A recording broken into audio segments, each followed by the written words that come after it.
Bonjour à tous, et que la paix du Seigneur soit avec vous en ce jour béni. Avant de plonger dans la parole de Dieu, prenons un moment pour prier ensemble. Père céleste, nous te remercions pour cette opportunité de nous réunir autour de ta parole. Ouvre nos cœurs et nos esprits pour recevoir ton message aujourd'hui.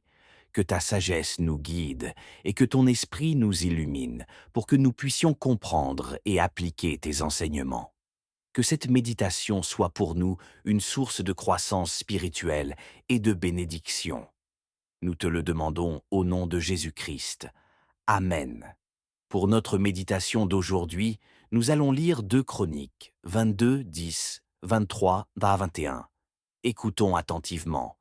Et Athalie, mère d'Achazia, voyant que son fils était mort, se leva et fit périr toute la race royale de la maison de Juda. Et Jéhosabéat, fille du roi, prit Joas, fils d'Achazia, et l'enleva à la dérobée du milieu des fils du roi, qu'on faisait mourir, et le mit, lui et sa nourrice, dans la chambre d'Élie.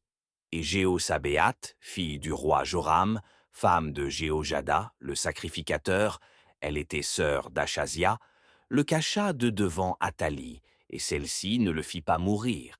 Et il resta auprès d'eux, caché dans la maison de Dieu 6 ans. Et Athalie régnait sur le pays. Et la 7e année, Jéhojada se fortifia, et il s'associa par un pacte les chefs des centaines, Azaria, fils de Jéroham, Ismaël, fils de Johanan, Azaria, fils d'Obed, Maséia, fils d'Adaya, et Élisaphat, fils de Zikri. Et ils firent une tournée en Juda, et ils rassemblèrent les Lévites de toutes les villes de Juda, et les chefs des maisons patriarcales d'Israël, et ils vinrent à Jérusalem. Et toute l'assemblée fit un pacte avec le roi dans la maison de Dieu. Et Jéhojada leur dit, Voici, le fils du roi doit régner, selon ce que l'Éternel a déclaré à l'égard des fils de David. Voici ce que vous ferez. Un tiers d'entre vous, sacrificateurs et lévites, qui entrez en service au sabbat, vous serez de garde au seuil. Un tiers à la maison du roi, un tiers à la porte de Gésod. Et tout le peuple sera dans les parvis de la maison de l'Éternel. Et personne n'entrera dans la maison de l'Éternel, si ce n'est les sacrificateurs, et ceux d'entre les Lévites qui sont de service. Eux, ils y entreront, car ils sont saints, et tout le peuple observera l'ordonnance de l'Éternel. Et les Lévites entoureront le roi, chacun ses armes à la main, et quiconque voudra pénétrer dans la maison sera mis à mort. Et vous serez avec le roi quand il entrera et quand il sortira. Et les Lévites et tout Juda firent selon tout ce que Jéhojada, le sacrificateur, leur avait ordonné. Ils prirent chacun ses hommes, ceux qui entraient le jour du sabbat, avec ceux qui sortaient le jour du sabbat, car Jéhojada, le sacrificateur, n'avait pas exempté les classes. Et Jéhojada, le sacrificateur, donna aux chefs de centaines les lances, les écus et les boucliers qui avaient appartenu au roi David et qui étaient dans la maison de Dieu. Et il plaça tout le peuple, chacun son javelot à la main, depuis l'angle méridional de la maison, jusqu'à l'angle septentrional de la maison, jusqu'à l'autel et jusqu'à la maison, autour du roi. Et ils firent sortir le fils du roi, et ils posèrent sur lui le diadème, et lui remirent le témoignage. Et ils le proclamèrent roi, et Jéhojada et ses fils l'oignirent, et ils dirent, Vive le roi. Et Athalie entendit la voix du peuple qui accourait et qui acclamait le roi, et elle vint vers le peuple à la maison de l'Éternel. Et elle vit, et voici, le roi se tenait sur son estrade à l'entrée, et les chefs et les trompettes étaient auprès du roi, et tout le peuple du pays était dans l'allégresse, et sonnait de la trompette, et les chantres avaient des instruments de musique, et dirigeaient les chants de louange. Et Athalie déchira ses vêtements et dit, Conjuration, conjuration. Et Jéhojada, le sacrificateur, fit avancer les chefs de centaines qui étaient à la tête de la troupe et leur dit, Faites-la sortir entre 2 rangs, celui qui la suivra, qu'il soit mis à mort par l'épée. Car le sacrificateur avait dit, Ne la mettez pas à mort dans la maison de l'Éternel. et ils se rangèrent de chaque côté pour la laisser passer, et elle arriva à l'entrée de la porte des chevaux, à la maison du roi, et là, ils la mirent à mort. Et Jéhojada traita alliance entre lui et tout le peuple et le roi, pour qu'ils fussent le peuple de l'Éternel. Et tout le peuple vint à la maison de Baal, et ils la démolirent, et ils brisèrent ses autels et ses images, et ils tuèrent Mathan, le prêtre de Baal, devant les autels. Et Jéhojada mit des gardes à la maison de l'Éternel, sous la surveillance des sacrificateurs lévites, que David avait répartis en classes, pour la maison de l'Éternel, pour offrir les holocaustes de l'Éternel, selon ce qui est écrit dans la loi de Moïse, au milieu de l'allégresse et des chants, d'après les prescriptions de David. Et il plaça les portiers aux portes de la maison de l'Éternel, afin qu'il n'entrât aucune personne impure, en quoi que ce fût. Et il prit les chefs de centaines, et les hommes considérés, et ceux qui commandaient au peuple, et tout le peuple du pays. Et il fit descendre le roi de la maison de l'Éternel. Et ils vinrent en passant par la porte supérieure à la maison du roi, et ils firent asseoir le roi sur le trône royal. Et tout le peuple du pays se réjouit, et la ville resta calme lorsqu'on fit mourir par l'épée Athalie. Deuxième lecture. Et Athalie, mère d'Achazia, voyant que son fils était mort, se leva et fit périr toute la race royale de la maison de Juda. Et Jéhosabéath, fille du roi, prit Joas, fils d'Achazia, et l'enleva à la dérobée du milieu des fils du roi qu'on faisait mourir, et le mit, lui et sa nourrice, dans la chambre d'Élie. Et Jéhosabéath, fille du roi Joram, femme de Jéhojada, le sacrificateur, elle était sœur d'Achazia, le cacha de devant Athalie, et celle-ci ne le fit pas mourir. Et il resta auprès d'eux, caché dans la maison de Dieu, 6 ans, et Athalie régnait sur le pays. 2 Chroniques 23. Et la 7e année, Jéhojada se fortifia, et il s'associa par un pacte les chefs des centaines, Azaria, fils de Jéroham, Ismaël, fils de Johanan, Azaria, fils d'Obed, Maaseya, fils d'Adaya, et Élisaphat, fils de Zikri. Et ils firent une tournée en Juda, et ils rassemblèrent les Lévites de toutes les villes de Juda, et les chefs des maisons patriarcales d'Israël, et ils vinrent à Jérusalem. Et toute l'assemblée fit un pacte avec le roi dans la maison de Dieu. Et Jéhojada leur dit, Voici, le fils du roi doit régner, selon ce que l'Éternel a déclaré à l'égard des fils de David. Voici ce que vous ferez. Un tiers d'entre vous, sacrificateurs et lévites, qui entrez en service au sabbat, vous serez de garde au seuil, un tiers à la maison du roi, un tiers à la porte de Gésod, et tout le peuple sera dans les parvis de la maison de l'Éternel. Et personne n'entrera dans la maison de l'Éternel, si ce n'est les sacrificateurs et ceux d'entre les Lévites qui sont de service. Eux, ils y entreront, car ils sont saints, et tout le peuple observera l'ordonnance de l'Éternel. Et les Lévites entoureront le roi, chacun ses armes à la main, et quiconque voudra pénétrer dans la maison sera mis à mort. Et vous serez avec le roi quand il entrera et quand il sortira. Et les Lévites et tout Juda firent selon tout ce que Jéhojada, le sacrificateur, leur avait ordonné. Ils prirent chacun ses hommes, ceux qui entraient le jour du sabbat, avec ceux qui sortaient le jour du sabbat, car Jéhojada, le sacrificateur, n'avait pas exempté les classes.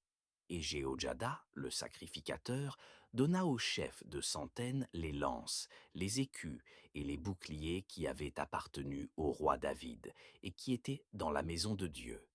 Et il plaça tout le peuple, chacun son javelot à la main, depuis l'angle méridional de la maison jusqu'à l'angle septentrional de la maison, jusqu'à l'autel et jusqu'à la maison, autour du roi.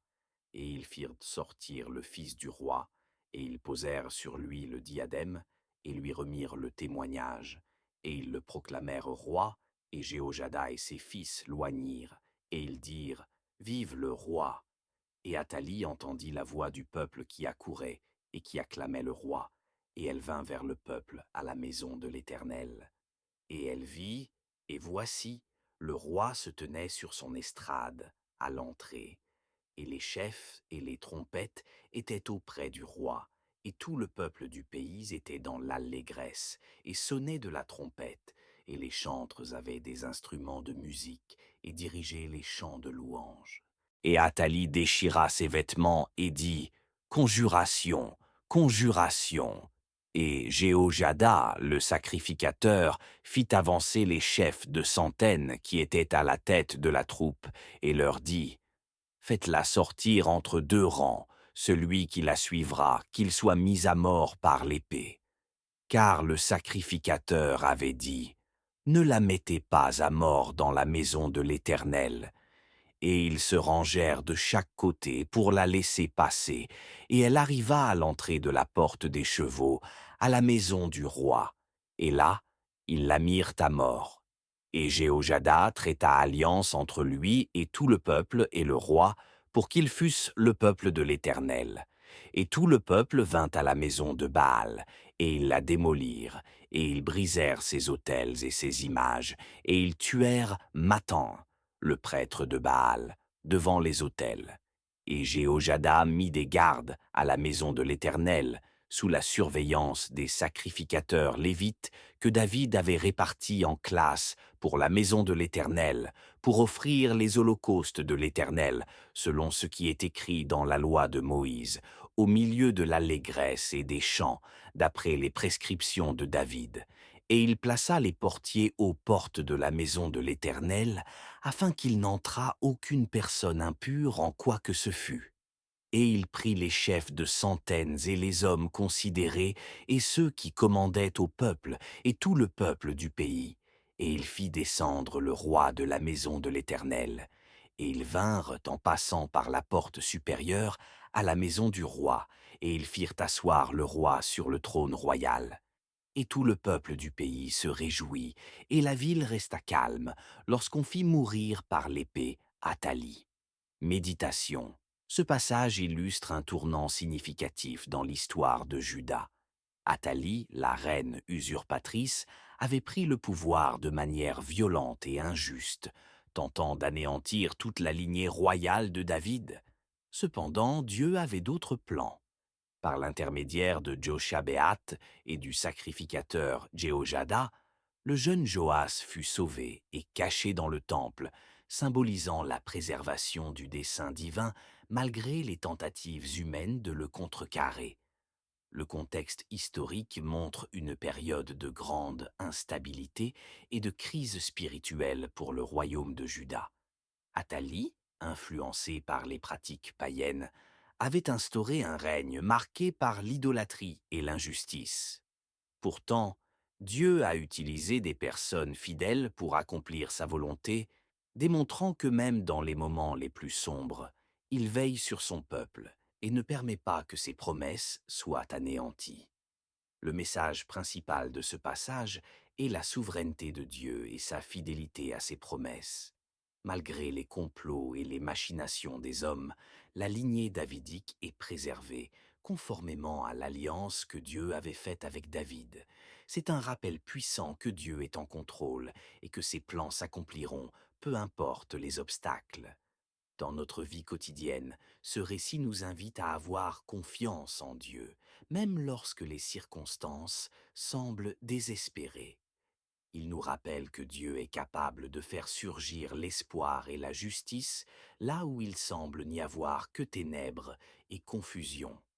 Comme Joas, qui a été préservé pour accomplir un grand dessein, nous devons croire que Dieu a un plan pour chacun de nous, même si nous ne le voyons pas toujours clairement.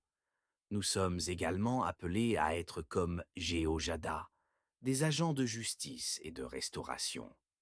Dans nos familles, nos communautés et nos lieux de travail, nous pouvons faire une différence en étant fidèles à Dieu et en défendant ce qui est juste, en prenant position pour la vérité et en vivant selon les valeurs du royaume de Dieu, nous participons à l'accomplissement de son plan.